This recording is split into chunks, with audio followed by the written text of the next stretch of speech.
Welcome to episode 47 of Mitolife Radio. I'm your host, Matt Blackburn. Today's show is about mouth taping. I speak with the founder of SomniFix, Michalak, and he started this company with his father to basically improve people's sleep. This has been a fascinating topic for me to research because I'm really interested in the nervous system, optimizing that system, lowering stress, and really increasing energy production. So decreasing stress and increasing energy are two sides of the same coin. When you affect one, you're going to affect the other.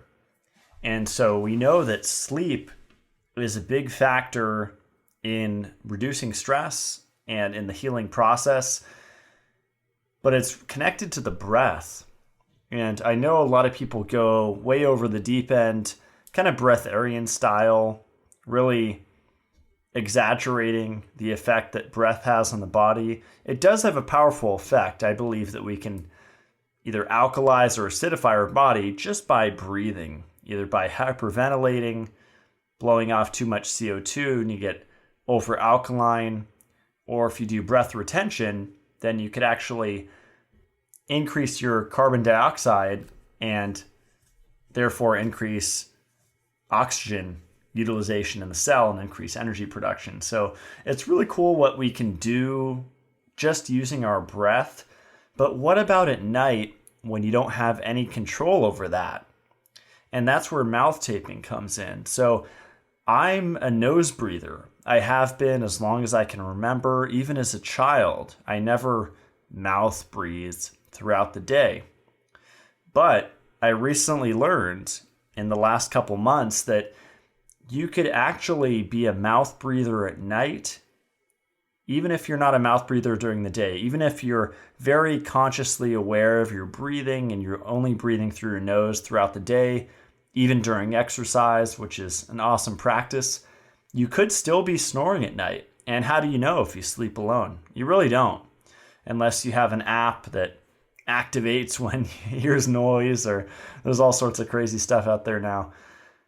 But my point is that if you mouth breathe, even for short periods throughout the night, even if you're sleeping for 8, 9, 10 hours, and let's say you mouth breathe and snore for maybe 20 minutes, 40 minutes for the whole night, that will still have a very powerful negative effect on your entire next day.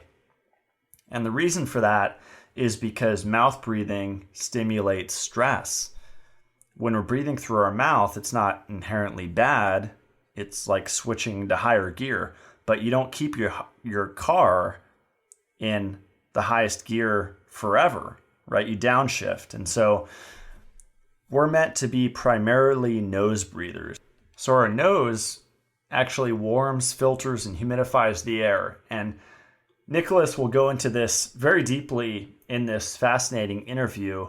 It's really cool to find someone that has a product and that doesn't go into esoteric woo-woo land. I notice that a lot. They actually don't really talk about the product as much as weird philosophies. But Nicholas actually knows his stuff. And I could tell he could do lectures on this for hours and hours, or workshops. He's very knowledgeable. We actually have a cool, fun Q&A at the end, and I'm interjecting my little thoughts throughout the interview with this expert on breathing and sleep. And it's just a lot of fun. I love learning with people that I can tell have that curiosity for human physiology. And I could see that in Nicholas.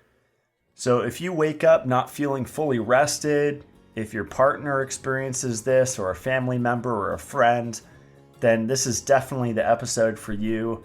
Check this out. This is a very affordable strategy to improve not only your sleep, but your overall quality of life.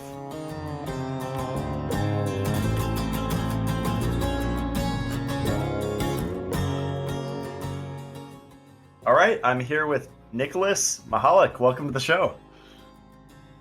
It's awesome to be on. Yeah, thanks so much for taking the time to come on my show.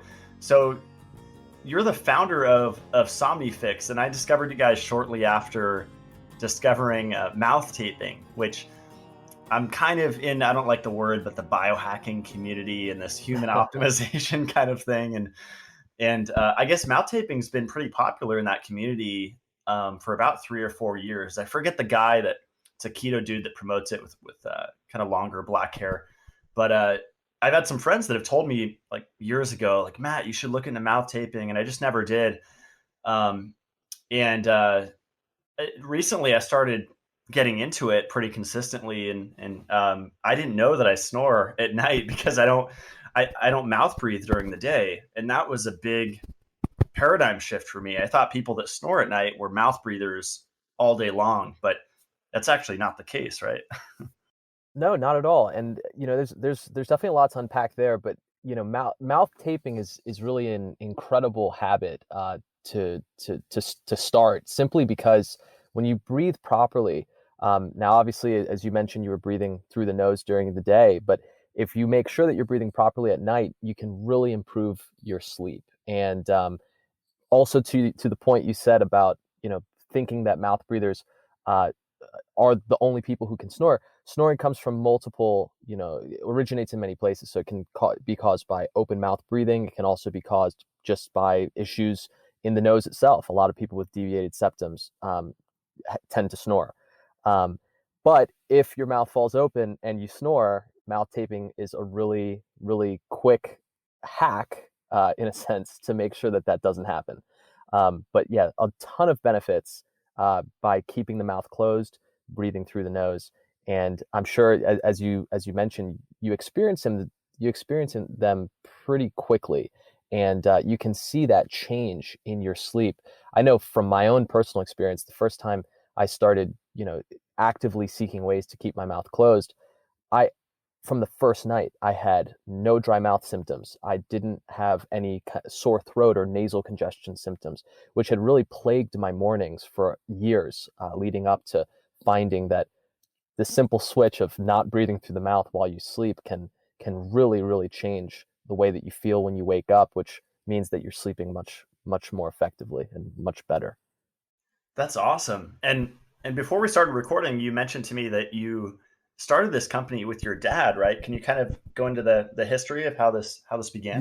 Yeah. So my dad is an internal medicine physician. He practices in Washington, D.C. And about 10 years ago, he was diagnosed with sleep apnea, and he had been a prolific snorer throughout his adult life. And it was a kind of a joke around the house that when he would sleep, everyone would know because he would snore. And one thing that we started realizing was that his snoring would also be characterized by these pauses in breathing and then these kind of huge gasps for air.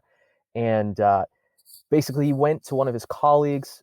The colleague had him conduct a sleep study, and they found that he had very severe sleep apnea. And it was a little bit unexpected for him because he's extremely active.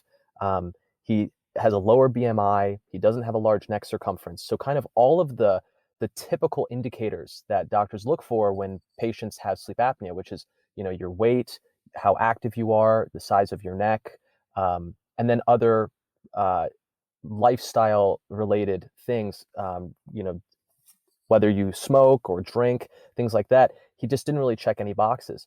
And when they realized how severe his sleep apnea was, immediately he was prescribed the gold standard treatment, which is called a CPAP machine. And basically, this is a mask that blows pressurized air into your nose to basically act as a stent to keep the airway open. Now, there are other types of masks. Sometimes they blow air into the nose and the mouth.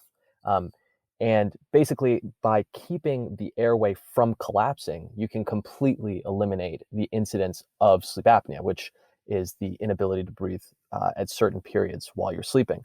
So he got his CPAP machine, and basically from night one, it was a nightmare. He couldn't use it properly. He had issues where his mouth would fall open and air would escape the mouth. And if the air escapes the mouth, it doesn't get to the airway, so it doesn't actually act as a stent. And then you have a return of all those apnea events. So he figured, I'm a lost cause. I'm a hopeless case, and I'm just going to have to live with my sleep apnea. And very, very quickly, he realized he just couldn't live with his sleep apnea. He couldn't focus during the day. He noticed that his own health was deteriorating kind of alarmingly quickly.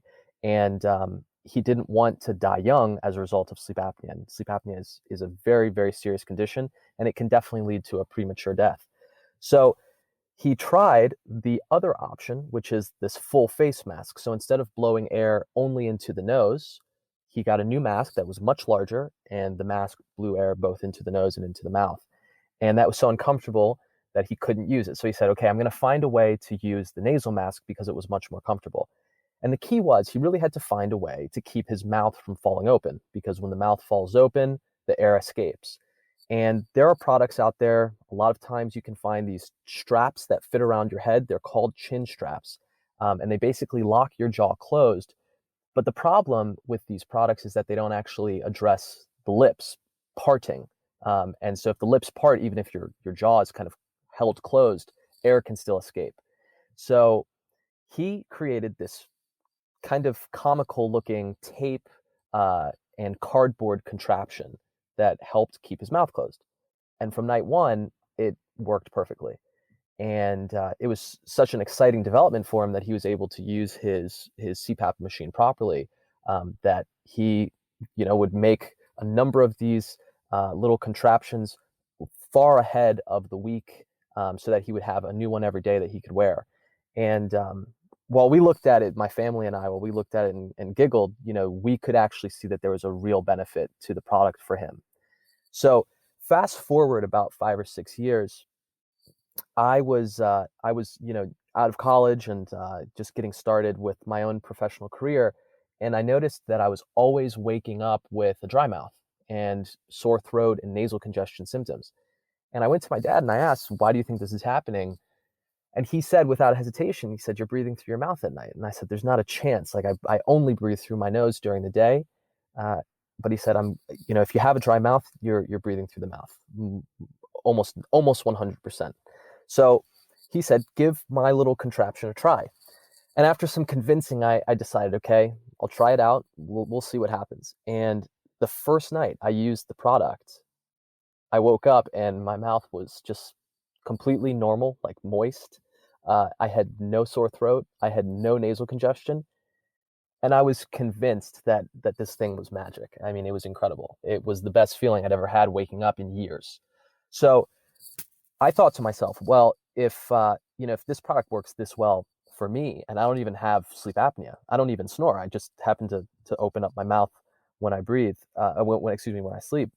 Imagine what it can do for people who could actually benefit. So more people like my dad, who, for instance, use CPAP, or people who happen to snore when their mouths fall open. So that started a process for us where we decided to create a new version of the product that was much friendlier for the skin than tape. A major issue with tape is that tape isn't generally created for contact with the lips. Lips are super sensitive. So if you put tape on the lips, you actually, and especially if you have facial hair around your lips, you raise the risk of a creation of some kind of irritation. So we sought out a number of adhesive manufacturers and said, how can we make an adhesive that will hold, let's say, through an 8-hour period, but at the same time won't pull on the skin, pull on the lips, and won't pull on facial hair. And after a long time of being a guinea pig, we finally found a solution, and that was the birth of the company that would become the company that I started, called SomniFix. And it's really been incredible to see how much this mouth taping space has grown. Especially, we've been on the market for a couple of years now, and over the past 2 years, when we started, mouth taping was kind of this thing that a couple of renegades off to the side were telling people to do. And now we're at the point where this is actually a therapy that hundreds of thousands of people have tried, and they've benefited from. And our end goal is to educate people first that there is a proper way to breathe and an improper way to breathe. And if you're breathing through the mouth, you really need to address it. And, maybe you can't breathe through your nose. If you've breathed through your mouth, your entire life, especially if you've been breathing through your mouth since childhood, it's very likely that your airways is actually even slightly smaller than it should be, and it may be quite difficult to breathe through the nose. But in many cases, all you need is a nasal decongestant and the will to keep your mouth closed and breathe through the nose, and you can see that your body will actually make that switch, and you'll become a habitual nose breather. And so that's really our first goal, which is to help people really, really become attuned to the way that they're breathing, experience for themselves the benefits of nose breathing, and see that that's a great way to hack the body and improve health outcomes. So that first and foremost. And then, if people are sleeping and they notice that they have mouth breathing problems, obviously we hope that they can use a product that's safe for their lips, safe for their faces, and comfortable and really a pleasure to use. And so, long story long, that's how we got started here, and that's brought us to this point where we really see a movement of nose breathing growing. That was awesome. I really appreciate all that, Nicholas. I took a ton of notes here, and I have a bunch of follow-up questions for you. Awesome. But the first thing I want to bring up is the nervous system, and I have some friends that talk a lot about mouth breathing versus nose breathing in the context of working out and exercise, and just the stress. We always hear about fight or flight versus rest and digest, right? So the sympathetic versus the parasympathetic, which is the relaxed state. And I like how my friend Josh Rubin kind of describes it like a car, like switching gears. And if your physiology is already in a stress state, like you're constantly running from a lion, a lot of people are stressed even while they sleep all night long because of mouth breathing. That will affect everything. But then when you go to the gym and you're mouth breathing as you're bench pressing or doing all these exercises, those people should really be nose breathing, right? To actually recover and not go to the level of intensity where they have to mouth breathe for most of the time. Mouth breathing a little bit is okay. That's like the high gear, but right. It's my understanding that that's not the default state. That's right. No, and you bring up a great point. To go a little further, mouth breathing is actually it's completely a trigger of the sympathetic nervous system. So when we mouth breathe, we stimulate this stress response. The body chemically has this release of cortisol, and when we breathe through the mouth, we also tend to hyperventilate. So we exhale a little bit too much carbon dioxide. So when we're talking about people in an exercise circumstance, generally, if someone's going to go sprint 100 yards, it's not realistic to expect them to do their best if they're breathing only through the nose. So to your point, exactly, there are certain times in certain instances where it makes sense to mouth breathe. But if you're breathing through the nose, it's actually an incredible training aid, because if you can increase what's called carbon dioxide tolerance, which is to say the level of carbon dioxide in your blood is higher, and you don't immediately respond by hyperventilating, breathing all the carbon dioxide out, you can actually you can experience more stamina, and you can essentially become more, or you can have more stamina, and you can push yourself further. Now, the reason for that, and this is called the Boer effect, is that the presence of carbon dioxide in the blood is what signifies for the red blood cells to release oxygen to the organs, muscles, tissues, whatever they may be. So if you lack carbon dioxide in the blood, then the oxygen won't unbind and actually go to these things. So it's most definitely the case where in certain training environments, it could be extremely beneficial to keep the nose breathing pattern the only way that you're breathing. And this is actually a reason for altitude training in one sense. This is why people like to go up into the mountains to train, because there's a lower presence of oxygen. So you actually have to become more tolerant of carbon dioxide in the blood. And this is also a reason for the proliferation of training masks. So you have companies that make masks that limit how much you can exhale. And the reason for that is so that there's less of the ability to hyperventilate, which means that there's going to be more carbon dioxide in the blood to help you improve your physical performance. Now, the other side of that is breathing through the nose. And nose breathing is a trigger of the parasympathetic nervous system. So oftentimes, when you look at activities like yoga, pranayama, Tai Chi, and Eastern medicines, there's this obsessive focus on breathing through the nose. And the reason for that is because it actually calms us down. So it's known as the rest and digest response, the relaxation response.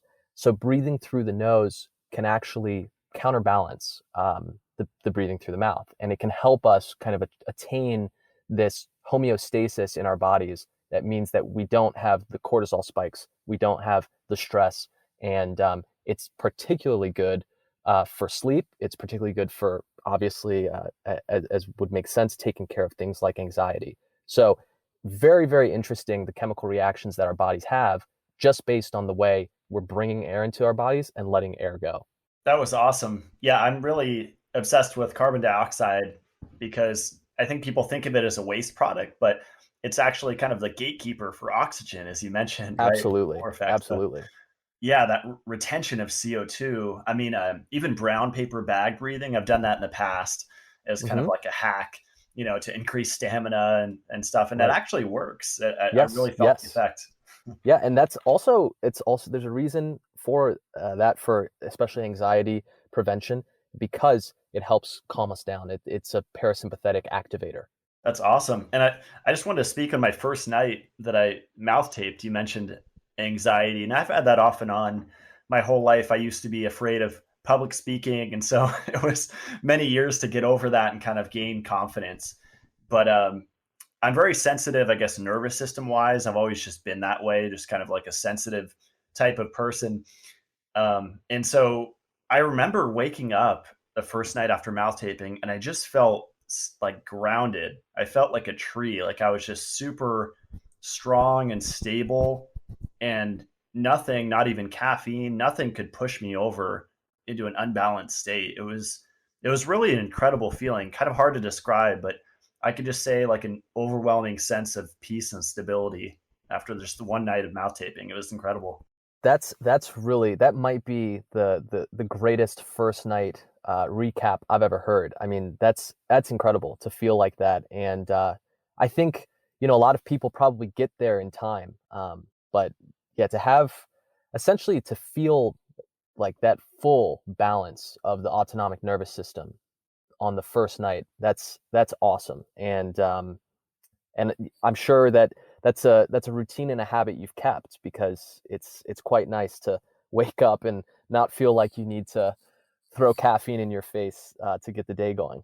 Yeah, absolutely. And I'm drinking coffee right now. I'm a big fan, but I always make sure to regulate my blood sugar beforehand. I think doing coffee on an empty stomach is not good, but yeah, it works for me right now. And the first tape I actually used was I think NextCare that I bought at like the drugstore, and I think that's recommended by a lot of biohackers. But like you said earlier, the comfort factor and the tape's not really designed to be on the lips, right? And so I found like this one guy recommended 2 horizontal and 3 vertical strips. I'm like, wow, that's a lot of Yeah. tape to put on the face. Yeah. Yeah, well, that was a big point for us as well. There were a couple of downsides that we saw when we were developing our product that we really wanted to address, so that people that weren't necessarily biohackers would be willing to give our therapy a shot. And the first thing is that it's extremely important for people to be able to breathe through the mouth if they need to. So one of the main features of our strip is actually that there's a breathing vent in the middle of it. So many people that see our product for the first time, if they don't see it closely, they say, "Wow, this is crazy. You want us to tape our mouths closed?" And what if we can't breathe through our mouths? And our immediate reaction to that is, well, you can actually breathe through your mouth if you need to.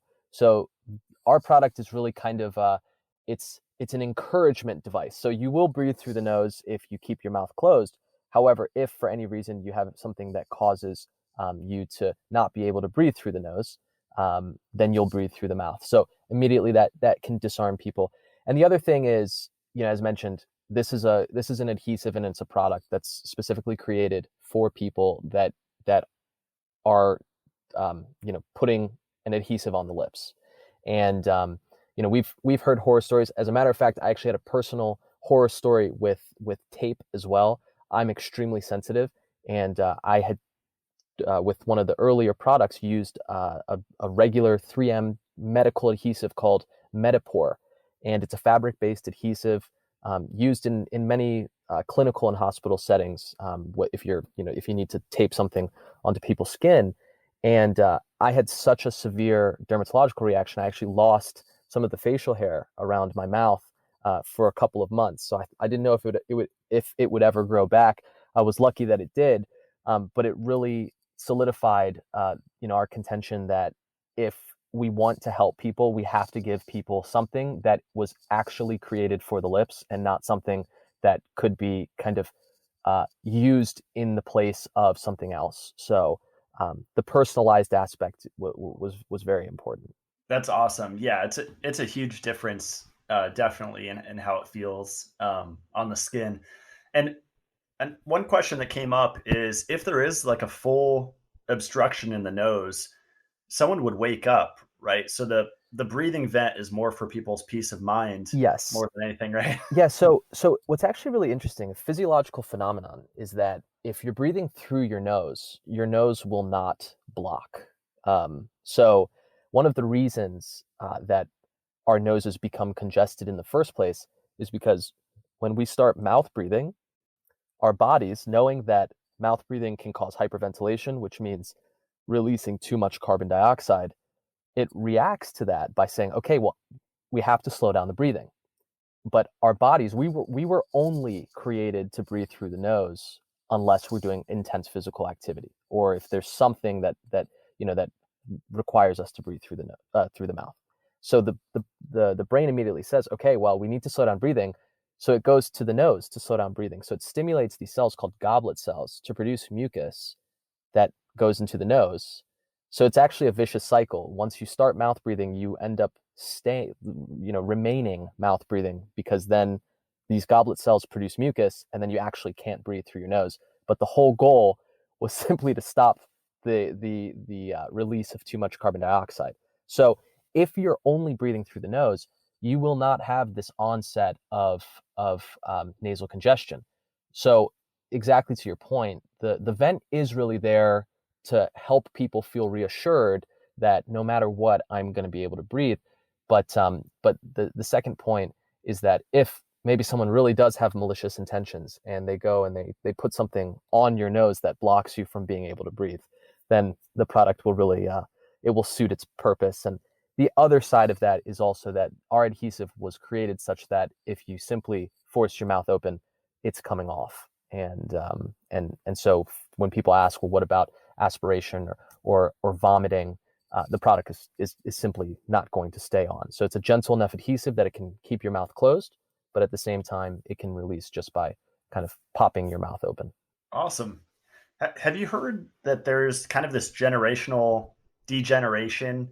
I guess that's pretty apparent that's happening with a maybe deficiency of fat soluble vitamins and traditional foods like bone broth and healthy animal fats. But I've heard that our airways have actually been narrowing for that reason, right? In addition to many others, maybe environmental pollutants. That's a great point. As a matter of fact, it's really interesting if you look at orthodontic based pictures of people over the past few generations, and it was very rare to see people, in earlier periods of time, let's say turn of the 20th century. It was very rare to see people with completely, um, you know, uh, with their teeth being completely out of line and not uh, really looking like let's say a mouth that's had braces. But interestingly enough, as we're growing up, when our bodies are developing, it's almost completely unnecessary to have braces if you're breathing properly. So orthodontic work is often tied to the way that you breathe as well. And reason for that is when you're in a normal nose breathing pattern, the tongue essentially rests on the hard palate behind the upper teeth, and that actually helps to place the teeth as they develop. So if you look back at pictures, it was very common to see people that had these great jaw lines, great sets of teeth, and they never even had access to orthodontists or orthodontic options.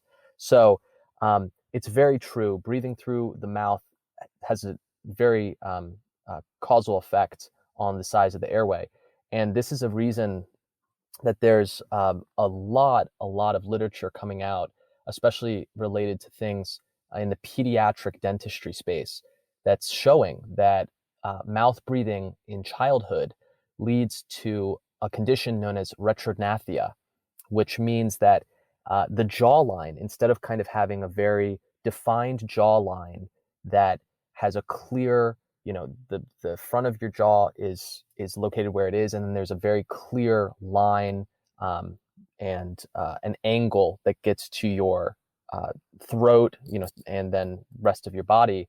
What we end up seeing is that there's this slope from the jaw all the way down through the throat to the body. And this condition known as retrognathia is extremely common, and its source is simply mouth breathing. And it means that the development of your face, instead of developing, especially your jaw, instead of developing forward, it develops down, and it causes the airway to be smaller. And this is a major reason why, for many people that have issues with breathing, that have dental issues, it can just be traced back to the way that they were breathing when they were children or in their adolescence. Interesting. How do you pronounce that? Retrognathia? Yes, retrognathia. So it's retrognathia. Interesting. I always like finding different conditions, and that's one I haven't heard of, but I'm sure it's an epidemic. I mean, same as sleep apnea, right? I think Google says 200,000 U.S. cases per year of sleep apnea. Yeah, and that's an interesting way that they've described it, because I remember reading that the CEO of SoClean, which is a CPAP cleaning manufacturer, mentioned that there are 8 million diagnosed sleep apnea sufferers in the U.S., which is, I mean, it's really just a staggeringly high number. It's a massive burden on the U.S. healthcare system, because many of these sufferers are simply not getting the proper treatment. When they are getting treatment, they don't use the therapies for the full allotted time. And sleep apnea leads to a number of very serious side effects. Among them are cardiovascular issues. A lot of sleep apnea patients have high blood pressure. They experience things like heart attack and stroke. And then it also can lead to serious cognitive issues. As you can imagine, when you have sleep apnea, you're denying yourself oxygen multiple times per night. So there are links to conditions like dementia or Alzheimer's disease. And even if you don't go that far, a lot of people with sleep apnea, they describe that they have a lot of trouble focusing. They have constant headaches. They feel tired during the day. So there's a really massive burden placed on society, and it's scary that to date there hasn't really been a solution that has kind of just nipped the issue in the bud. And it's probably the ultimate challenge for the next 20 years in the sleep medicine space. That's fascinating. And yeah, it's funny that there's so much focus placed on oxygen, but not a lot of education around it. Like, I see oxygen bars, at different places or casinos or whatever. But I like to look at human health and regeneration from any condition in context of energy production and generating ATP in the cell. And I think people are missing this foundational piece of energy deficiency, right? And if you're not sleeping well or efficiently, then you're not going to heal from X disease, whatever you're experiencing, right? Yeah, I think just it's tough on worrying about whether someone goes to an oxygen bar or they try something to maximize their oxygen intake. I think it's a challenge to do something that will have a very real, noticeable effect on your life. But I can say without a shred of a doubt we're going to spend a third of our lives asleep. Basically, there's no single activity that we will do more than sleep. Yet sleep is probably the most overlooked part of medicine and probably the most overlooked part of people's general quality of life. So if you're looking to find a way to improve your health, look at your sleep. Maybe it's breathing. Maybe it's the products that you use, what you sleep on. Maybe it's making sure that your bedroom environment has a good enough humidity so that it's not a very dry environment. The temperature that you sleep. Don't make your room too cold. Don't make it too hot. I can tell you without a shred of a doubt that if you're looking for a quick, realizable gain in your quality of life, I wouldn't necessarily look to uh, uh, more gimmicky type things that can claim to improve your or claim to give you more oxygen, but I would look to ways of improving sleep. And from my perspective, if you improve the way you breathe, because you'll want to breathe the way you do during the day when you're asleep, you will see very, very quickly. And I think, as you described, you taped your mouth, and first day, you had this feeling, as you described, feeling like a tree. Very powerful. And I'd say that's probably the ultimate hack of life that I'm very, very fortunate that I kind of stumbled into. I couldn't agree more. And everything you said about sleep was awesome. I've definitely taken it to the to the extreme. I stack as much as I can, and your product, I think, was the icing on the cake of everything. Just it kind of brought everything together.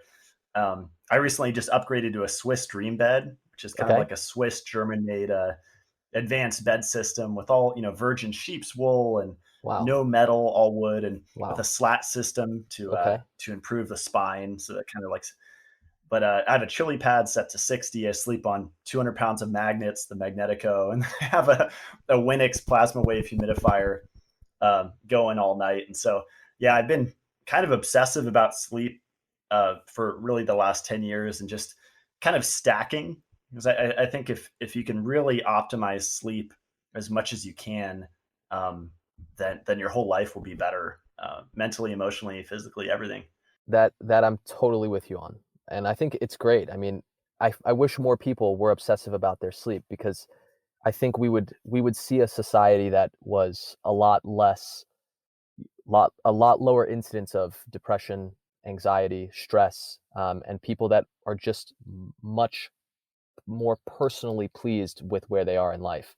Um, so being obsessive about sleep is something very that people should hold with pride. So I love it. It's a healthy obsession. Yeah. yeah. And I like what I like what you said too about dental health tied to our breathing because I had to get braces growing up and I really think you're probably familiar with the dentist Weston A. Price and he wrote Nutrition, Physical Degeneration. He studied indigenous around the world and saw that they had perfect arches and um, teeth, their teeth were all straight. Yeah. And he attributed it mainly to vitamin K2, and he called it Activator X, that fat soluble vitamin. And I think a lot of people are deficient in E and K because they're not eating a lot of animal foods. Um, but there's so many aspects that affect dental health. But you mentioned like bad breath earlier and Absolutely. crowding in the teeth. This could Absolutely. all be caused by just mouth breathing. Yeah, and as a matter of fact, George Catlin, who was kind of an American expedition, uh, and he was a pretty well-known author, wrote a book. And the title is escaping. It was called no, the title's escaping me. And he went and he observed Native American tribes, and what he found was that mothers of Native American tribes would be really obsessive when their babies were sleeping about making sure that the babies' mouths were closed. And he said what was something so interesting was that there was almost no incidence of cavities, and generally Native Americans had perfect teeth. And he went and he compared that to back in, as he went back into what he called, civilized, a more civilized life. And he said, if you look at these people, a lot of them have issues with cavities, and there's a very high infant mortality rate. And he tied it directly to mouth breathing and sleep. So something very interesting that many people touched on, whether it was diet related or breathing related, but interesting effect and perhaps very real. That's fascinating. Yeah, a lot of those people had it really figured out. Yeah, it's seriously. it's really interesting. It's good to emulate what they did as much as we can, in balance. I want to ask you about facial hair because that's something that like my beard grows pretty well. I guess I'm fortunate with that, but um, is stubble is okay, but a full beard will not allow mouth taping. Is that right? Yeah, so it's tough. I tend to always have a few days of facial hair growth on my face. So with stubble, no issue at all. And a lot of our customers have also given us a very clear indication of that point at which the product just won't work for them anymore. And usually it's about 10 days worth of facial hair growth. So our adhesive doesn't stick to hair. So it will just rest on top of hair. And so, especially for people that have slightly thinner lips with more prominent facial hair, there's not a lot of surface area for the strip to actually stick to. So um, we're working on a couple of ways to help with that. But if you have, let's say, more stubble than beard mustache, then you'll be totally fine. And if you got the lumberjack going, we're thinking about you, and we're going to try to figure it out. That's awesome. I definitely like the lumberjack, here and Yeah, there. So yeah, to let it grow out. And that's right. um, one one thing that was fascinating to me was on the product itself, when you take out a package and you tear it off from the pack of 30 or however many there are, it'll have like a little diagram of how to apply it. And Yes, I think it's the second or third step, and it says to kind of parse the lips, right, or bring the lips together. yes, And you kind of touched on that earlier. Can you kind of expand a little bit yeah. on So that?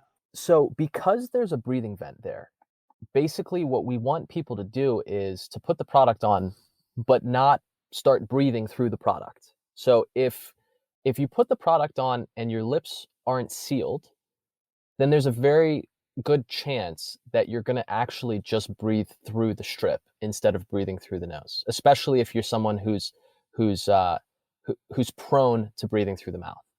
So we encourage people when they put the product on, we tell them close your lips, and then while your lips are closed, even invert them just that little bit. And even for women, how we describe it is when women are putting on lipstick, they often do this thing where they kind of mash their lips together, and in as they're doing that exact thing where their lips are kind of mashed together, then apply the strip.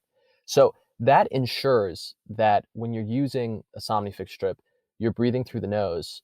And then if you do need to breathe through your mouth, all that needs to happen is that your jaw, while your lips are closed, your jaw just needs to drop a little bit, and then voila, you can breathe through the strip.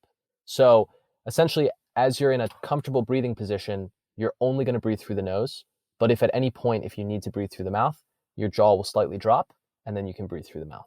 So it's kind of our fail-proof way of making sure that our users are breathing properly and extracting the maximum benefit from this this habit called mouth taping.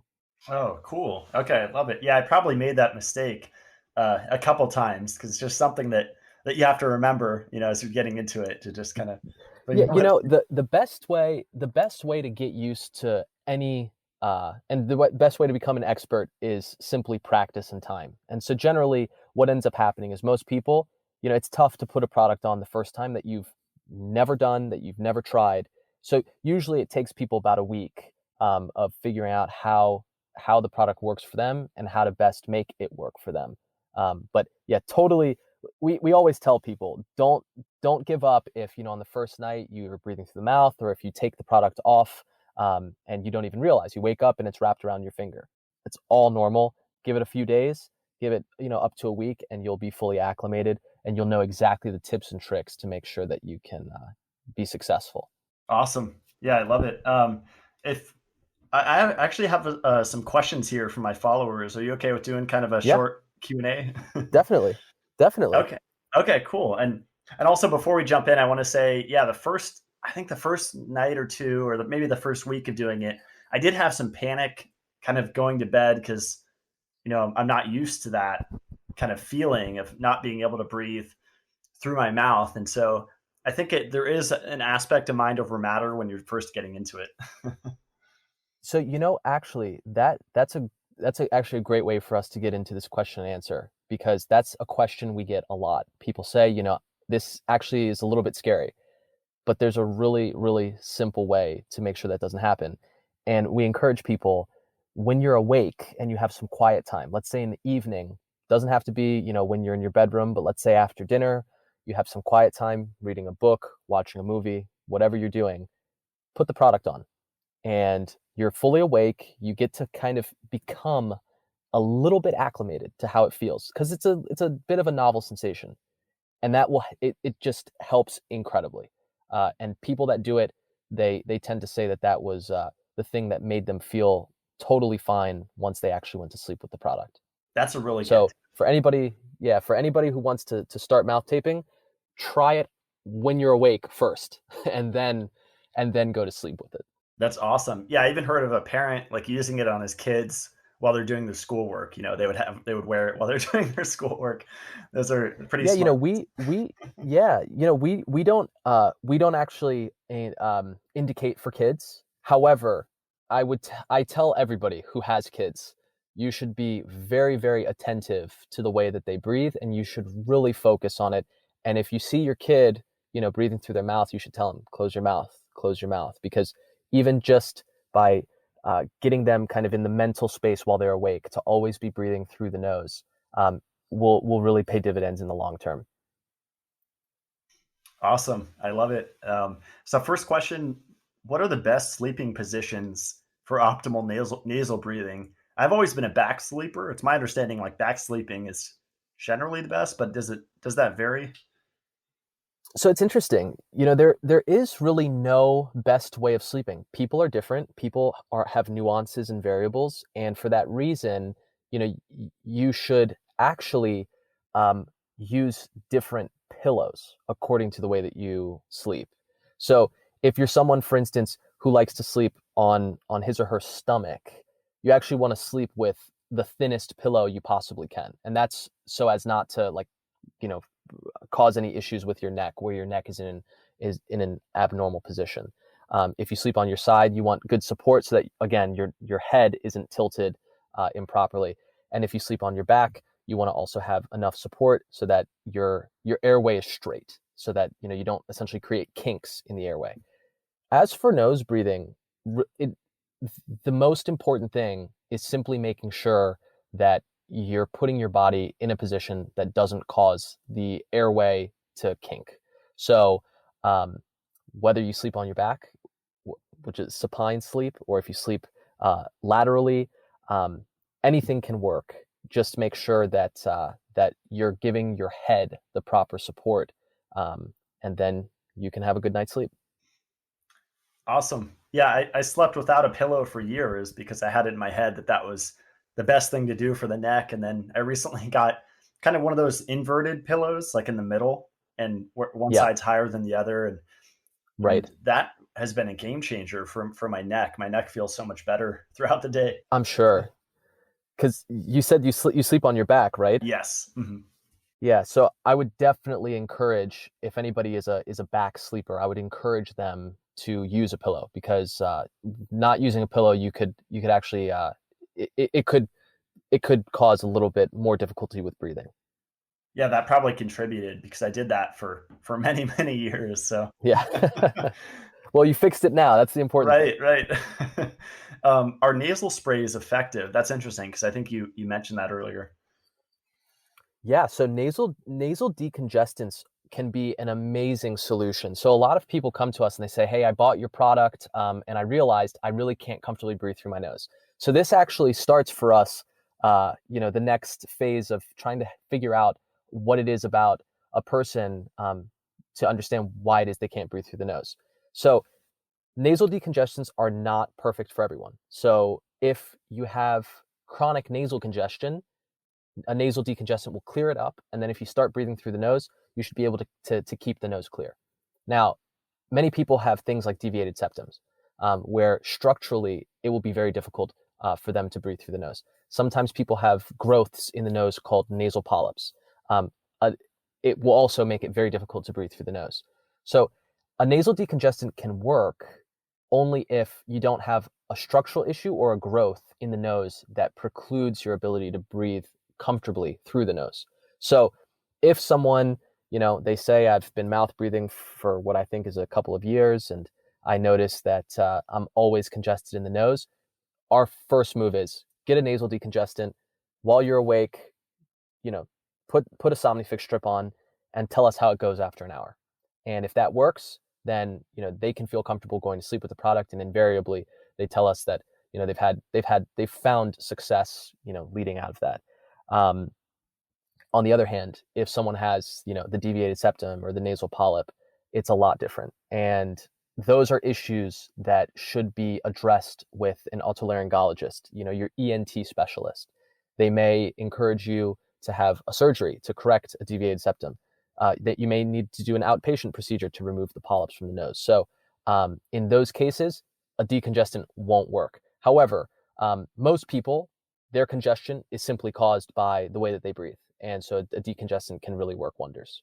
That was an awesome answer. Yeah, I recently started back on a product called Sinu Oregano from North American Urban Spice, and it's wild oregano oil, clove bud, sage, bay leaf oil, and sea salt.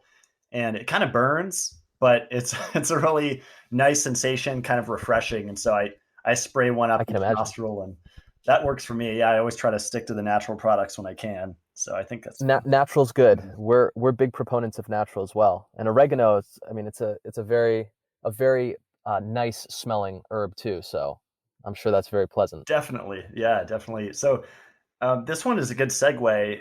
A couple of people were curious about the deviated septum and asking how SomniFix affects people with that, or general tips for a deviated septum. So we generally don't encourage people. So if someone has a deviated septum and they say, I want to use your product and I only want to use your product, basically our response in every case is this is not going to solve the issue with a deviated septum. We think it's great if they want to breathe through the nose, and our product can really help them breathe through the nose because it will ensure that you're not breathing through the mouth on a habitual basis. But to get help with actually having this deviated septum, if you don't want to go to an ENT, there are products out there called nasal dilators that actually also act as a stent of sort, but for the nose. And they can hold the nose open. And it's really incredible. Just, basically creating a flare of the nostrils can really help airflow get through a nasal passage that's characterized by a deviated septum. So there are products out there. One very, very well-known product, you'll see athletes using it, and you'll see people with allergies using it. It's called a Breathe Right strip. It's a small piece of tape that has a spring inside the tape, and you put it just under the bridge of the nose, and it holds the nose open. It's an excellent product. It's a product that helps people with deviated septum issues. And as a matter of fact, we have a lot of customers that use the two of the products together because they want more ability to breathe through the nose without any mouth breathing at all. So Breathe Right strips are a great option. But for some people who don't like the prospect of putting tape because it uses a very, very tacky adhesive, which can cause a little bit of irritation on the nose. So for people who don't want to use tape, there are nasal dilators that actually fit in the nose. So you kind of push it into the nose, and it's like two little rings, one for each nostril, that basically hold the nostril open. And those, the ones that we are most familiar with and that we encourage people to use the most if they're not using a Breathe Right nasal strip is a product called a Mute nasal dilator. And Mute dilators, they're a great option. You can actually change the size of them. So If the ring is too small, you can actually enlarge the ring, and vice versa. You can make it smaller. So they last, each one I think lasts about 10 days, and it's a great way to stent your nose to keep air going through if you have a deviated septum, and let's say you don't want to go the surgery route. Interesting. Okay, super cool. What to do if the taping causes you to wake up because the nose airway is restricted? I think we kind of touched on that a little bit earlier. Yeah, I would say, if you're someone who it's difficult to breathe through the nose and you really want to tape, get a nasal dilator, and that should help a lot. And I'll add, if you get a nasal dilator and you're taping and you still have trouble breathing, it's time to visit your ENT. It's time to take a deeper look at what's causing the nasal breathing issues, because at a certain point, your health also is very important, and your ability to comfortably breathe. It's a gift, and you don't want to only be able to comfortably breathe, let's say at night, when you put a nasal dilator in. That's awesome. Yeah, and that's perfect for this question. Is surgery worth it to fix a breathing problem or mouth breathing? So we would always caution people against surgery, let's say for things like upper respiratory breathing issues. So if it's, you have sleep apnea because your upper respiratory airway has a lot of collapsibility, and there are surgeries that basically start removing elements of your upper respiratory airway. We always caution people against that surgery for a number of reasons. One, breathing issues that aren't specifically in the nose generally do not need to be treated with surgery, especially if it's a sleep apnea related issue. You have things like oral appliances, you have CPAP machines that if you use a CPAP properly, it works 100% of the time. The key is finding a complementary product that can help your CPAP work perfectly. So on that side, there are things that work that can spare you from surgery. The other thing that I think a lot of people miss is that whenever we have any kind of surgery, we develop scar tissue, and scar tissue has the ability to grow and proliferate. So for many people that have these surgical procedures that are extremely, extremely difficult to, these aren't outpatient procedures. These are procedures that oftentimes have a very long recovery period. They develop scar tissue that ends up being, in some cases, more prominent than the actual thing that was removed in the first place, whether it's a palate or a palate shave or some other kind of surgical intervention. So I would say that if you're looking at a surgical intervention that's in the upper respiratory airway, I would caution against it. Now, if you have a deviated septum and it's something that's really causing you difficulty to live your life, then different story. I would encourage people to straighten out that septum and be able to experience what it's like to just take a big inhale through the nose and really fill your lungs with that air. That was awesome. I'm really glad you brought up scar tissue. I have a supplement line with my company Mitolife, and my most popular product is actually Dissolve It All. It's a proteolytic combination of nattokinase and serrapeptase, which are these protein digesting enzymes that go throughout the body and dissolve fibrin, which is the cause of fibrosis. It's this excess scar tissue that kind of proliferates, like you mentioned, and yeah, that will actually inhibit oxygen from getting to the tissues. So it's that's kind of an obsession of mine to research, like things that inhibit oxygen from getting to the tissues. Lipofuscin is another one of those substances. Yes. Excess calcium, like calcification. But yeah, this fibrin stuff after surgery, especially, I don't think people are aware that can kind of, you can get runaway scar tissue. Absolutely. Where it just kind of goes crazy. Oh yeah. What an interesting product. That's amazing. Love it. Yeah, thanks. I've been prone to sinus congestion my whole life and sore throats and things of that nature. And I find that enzymes on an empty stomach, I usually start every day with 6, and it's cool. It's just like Pac-Man. They just go throughout the body for 6 hours or more, dissolving. And I'm kind of interested in skin health too. And so that a lot of people think once you have a scar, it's there forever. But I think there are many remedies. Big fan of red light therapy too, Yep. for skin Yep. health. So I utilize that. But Yep. yeah, little tangent there, but I'm glad you brought that No, it's up. great. Seriously, that's great. I'm a big believer. I know a lot of guys in the red light therapy space, and I've actually had the chance to sit in booths, in red light booths. Uh, not very long, but it's an incredible feeling when you walk out of there. I mean, it's just, I don't know. To me, I get the same feeling that I get if I have a cup of coffee. It's just incredible. So it's really rejuvenating. Yeah, I think Michael Hamlin and the whole field of photobiomodulation is fascinating. I started with sunlight and I was doing ice baths at noonday sun, naked 55 degrees or colder. I was like for 20 minutes and I would feel like high for the whole day. It was a really cool feeling. But yeah, I think people aren't aware of all these solutions or therapies that are available. I mean, even red light, I mean, doing that on the face, 850 Yes. nanometers, that infrared light, that penetrates all the way to the Yes. bone. So that has an Yes. incredible effect on the bones. Yes. No, absolutely. It's a really great point you brought up about sunlight, which we haven't even touched on. But a lot of people, they claim, I have trouble sleeping. I feel like, I don't have a circadian rhythm. Man, you go outside and you sit in some direct sunlight for 20 minutes a day, your body will just sort itself out. It's just incredible. And a lot of people can't even get 20 minutes a day between, let's say, driving to work, sitting in an office building all day, and they're going home. If they're, you know, in northern parts of the world, in the wintertime, or in southern parts, in summertime, it's dark, when they're going home. So sunlight is just incredible for sleep, and it's kind of the circadian rhythm regulator.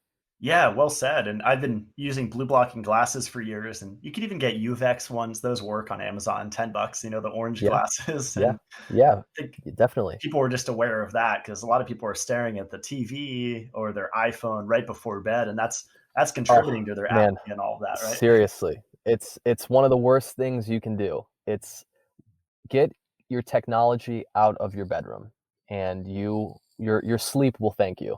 I love it. Yeah, and as we speak, I've my friend has a company, Gemba Red, so I have his panel shining and lighting up my room. It's probably a little overkill, and then I have a UV light above my Hmm. monitor shining, a little black light.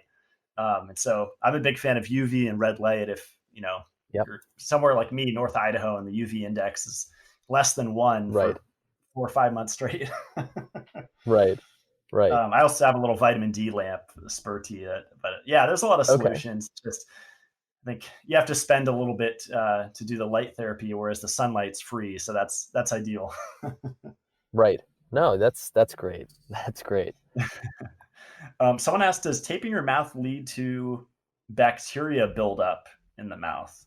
Quite the opposite, actually. Quite the opposite. So when you breathe through the mouth, you actually create an environment that allows for the proliferation of harmful bacteria for the oral microbiome. So a dry mouth is usually what causes bacteria to become, as present and grow as quickly as possible.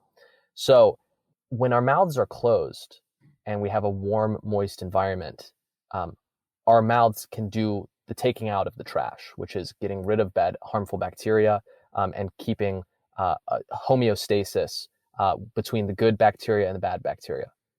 As the mouth dries out, the bad bacteria are able to overtake the good bacteria. So for people, oftentimes people have halitosis, bad breath symptoms. Simple reason for that, if it's not coming from the gut, it's just that there's more harmful bacteria than good bacteria, and it's killing the good bacteria.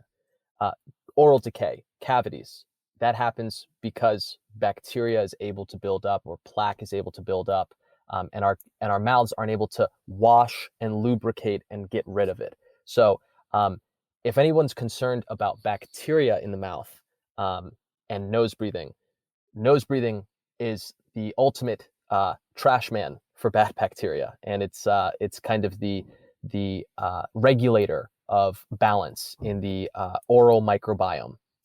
That's incredible. I love it. I use a Dr. Tongue's toothbrush that you kind of wet your finger. Same, That yeah. thing's Same. amazing. Yep. Yeah. I love it. I love it. Yeah, there's so many things we could do. And I also use a little water pick. I'm a big fan of that. And I use a water pick as well. So I prefer water picks to flossing. And I think, yeah, between making sure that the tongue is always, cleaned off and doesn't have too much on it, and using a water pick and breathing through the nose, I think it's a winning combination. awesome. Yeah, I agree. Does mouth taping increase deep sleep? I'm friends with the Aura Ring people, and it's kind of like an Yeah. advanced Fitbit, but no, Yeah, I know them really well. Yeah. oh, cool. Yeah, and that's a really good way to quantify, if someone's starting your product to really tell what it's or see what it's doing right on a graph. But, Yeah. So kind of going back to our discussion about the autonomic nervous system. So when we breathe through the nose, we stimulate the parasympathetic nervous system, which helps us relax, slows us down. Our breathing can slow down, and the way we breathe is very much tied into what stage of sleep we're in. So, when we're in REM sleep, generally cortisol levels are higher. Our eyes are moving around. Our body is synthesizing a lot of what we've learned in the day, so it's a little bit more of an intense period. But in order to get to deep sleep and non-REM deep sleep, our bodies need to be able to slow down, needs to be able to get into this state of almost paralysis called muscular atonia. And in order to do that, we can't really be having, episodes of increased cortisol in the blood or entering our system. We can't really be under stress. We need to be as relaxed as possible. So, anecdotally, there is a correlation between the way we breathe and how deep we sleep.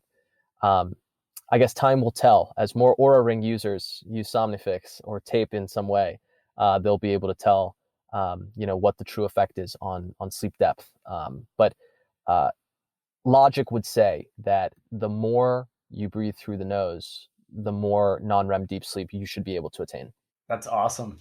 Yeah, I love it. How does mouth breathing affect digestion? This kind of goes back to the bad bacteria discussion, right?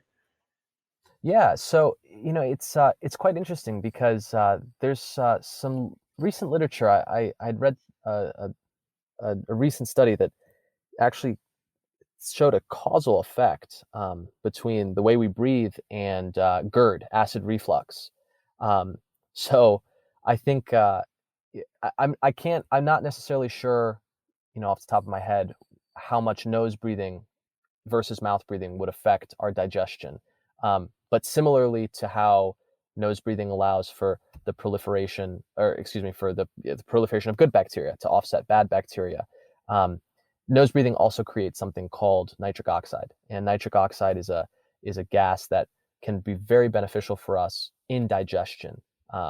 And that tied in with this kind of epidemic, we have societal epidemic of acid reflux. Again, anecdotally would tell me that there's probably a pretty significant benefit to be gained by breathing through the nose and making sure that you can keep that acid reflux at bay.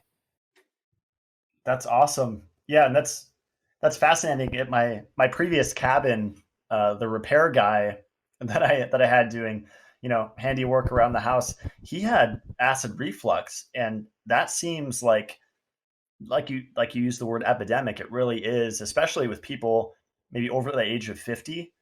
And I think there's so many causes to that. It's kind of hard to say.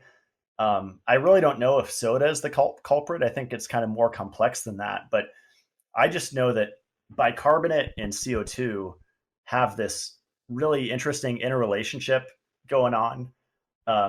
People think of sodium bicarbonate like baking soda.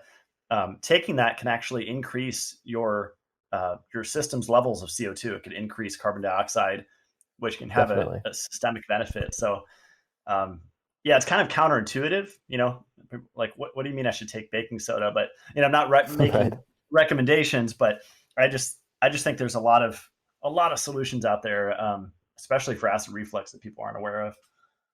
Yeah, I recently read that that baking soda is actually a great, if you have it in a drink, it can be a great tool for physical activity and for training.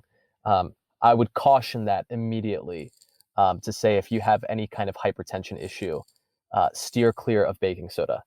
Uh, but uh, but yeah, if you don't have any high blood pressure issue, um, yeah, there are a number of health benefits that you can derive from baking soda.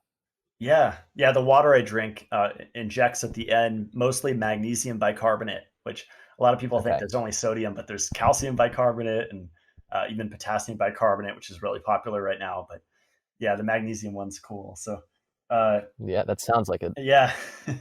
How long should you mouth tape to get long-term results? That's our last question here.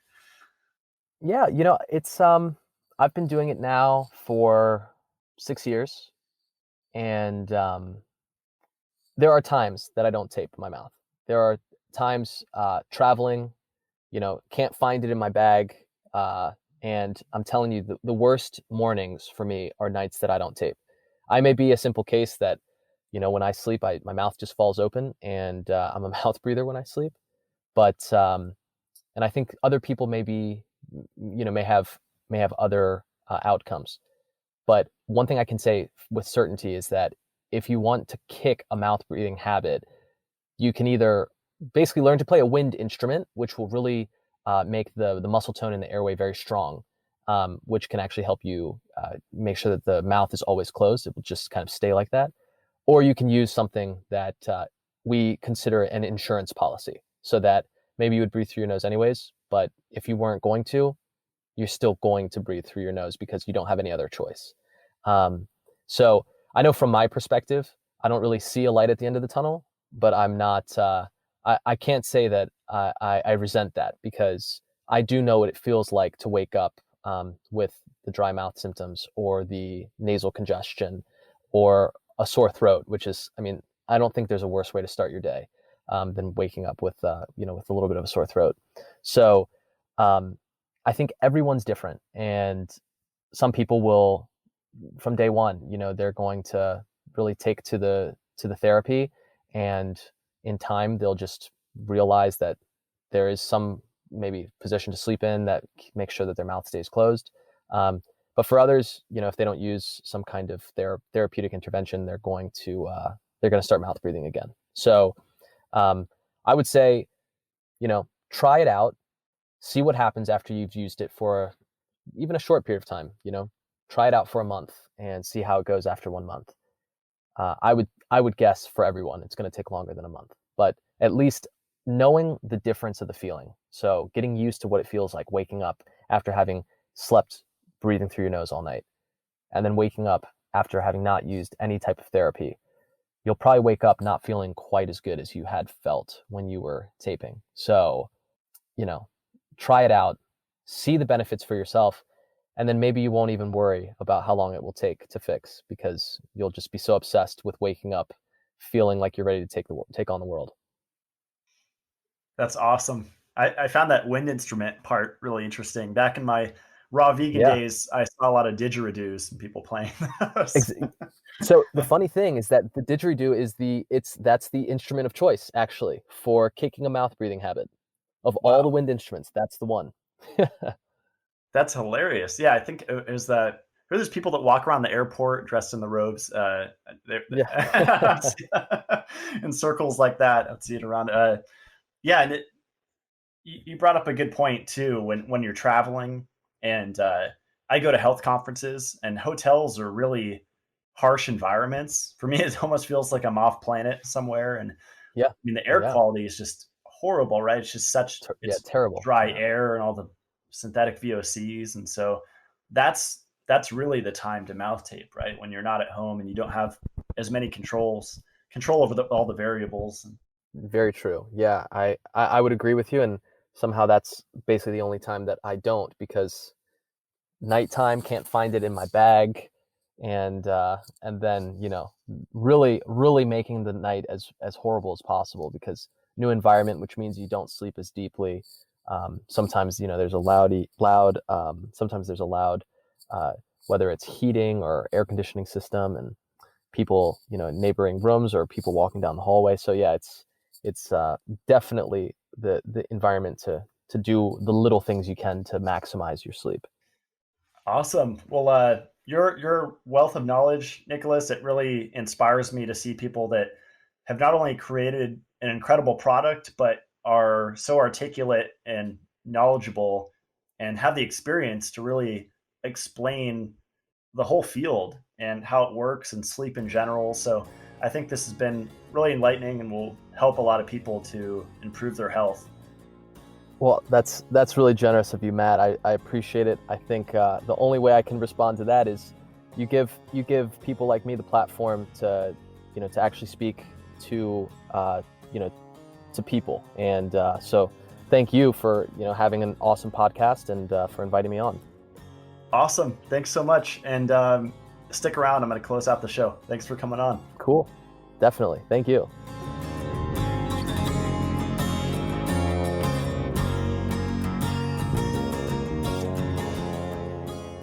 Well, that wraps up today's show. What do you guys think about that? I loved how he went into the Bohr effect and how just the presence of carbon dioxide in the blood tells the red blood cells to deliver the oxygen to the tissues. That's pretty profound. A lot of people just praise oxygen, but they have no idea how important carbon dioxide is. And if you're a mouth breather, then you're actually exhaling so much carbon dioxide that it can cause hypoxia in the cell or oxygen starvation. Really fascinating stuff. If you feel fatigued and you think that you're not sleeping properly, I highly recommend giving it a shot, mouth taping. And like Nicholas said, I wouldn't go with the cheap medical tape. I started with that and I messed around with it, but he has a good point that tape is not designed for contact with the lips, whereas his product, SomniFix, is. So it really changed my life. I wasn't exaggerating when I said that my first night using it was a game changer for the next day. Way less stress. That's the effect I noticed the most. The only downside I found with it is the beard, but he said they're working on that. So if you're a man and you like to have a beard, then this won't work, or you have to just shave it, and make that trade-off. I think it's worth it. I shave a lot more frequently now just because of this. And one of my friends, Francesca, actually told me that she used it for 3 months and now she doesn't need it anymore. So this could be like a training wheels sort of a thing, where you just have to retrain your body to nose breathe. But it probably depends how long you've been mouth breathing. And the cause of mouth breathing while you sleep is multifaceted. It could be a stressful event that happened, something that narrowed your nasal passages, the airways, all sorts of stuff. Who knows? It's really complex though, that's for sure.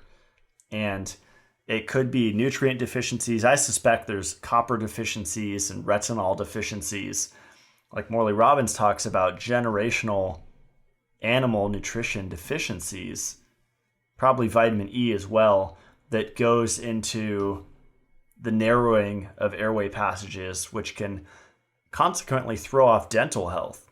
I think there's an epidemic right now of children. I know I had braces, need those little clamps and headgear and all sorts of weird stuff on your face just because our teeth aren't growing in straight and our spacing isn't correct.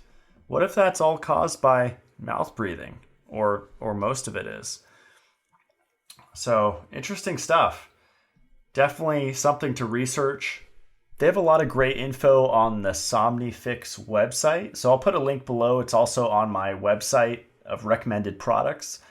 But I have a discount code. So if you use Blackburn, you save 10% on your first order. And it's really affordable. You get 28 strips, I believe, for $18. And I would recommend getting 2 or 3 boxes to start if you're planning on sticking with this thing.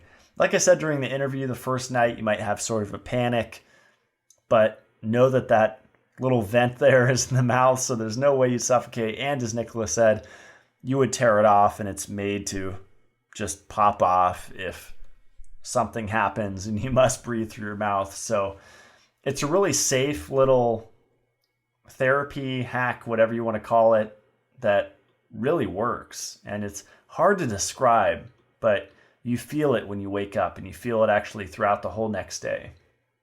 So you can find all of the rest of my recommended products on matt-blackburn.com. I update that pretty regularly. I have discount codes for most of them.